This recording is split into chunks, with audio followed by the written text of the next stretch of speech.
So resilience is the kind of word that we're hearing come up constantly in all kinds of conversations, whether in schools, at homes, in businesses.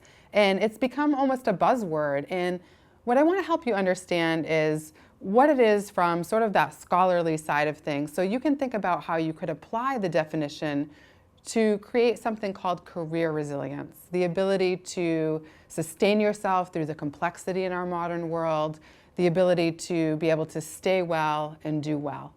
So resilience is, by definition, a process. It's a process of adaptation through adversity that allows us to endure particular hardships and be able to keep persevering, to be able to kind of bounce back. You've probably heard that kind of way that it's been framed before. And I also want to share some of the ways in which we think about resilience that sometimes limit us. Sometimes we think, we're either born with resilience or we're not. And that really kind of connects with what we call trait-based theories of resilience, which is just a way of saying, again, we think it's sort of like a personal characteristic or a quality that we possess, or again, something that we've inherited. What we understand now from modern brain science and from the literature is that resilience is truly something that can be cultivated. And that's really exciting because that discovery lets us know that even if we're feeling unsure or unsettled or overwhelmed or even stressed, that we can actually engage in the right kinds of habits, mindsets, and behaviors to help us to flourish. And in positive psychology, we talk a lot about flourishing, which is just a way of saying that we're able to not only sort of have this way of enduring through things, but actually we can manifest great things in our lives. We can enjoy life, we can be present, and we can sort of be in a place where we're positioned to set goals and reach them in a sustainable way.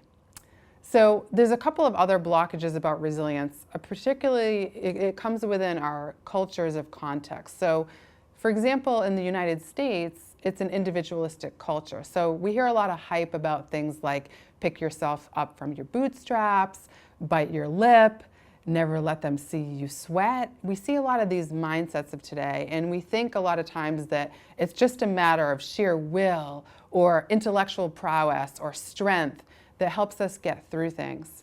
But what that often causes us to do is to see it narrowly and not to look beyond our own mindsets, our own individual thoughts or feelings, and to look on a broader scale.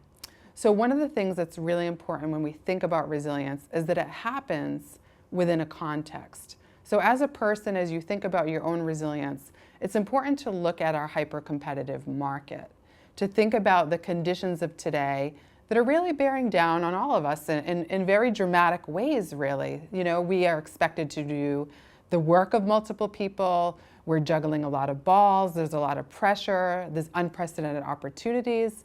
But that sometimes can cause a lot of anxiety. And in fact, they're calling this the age of anxiety.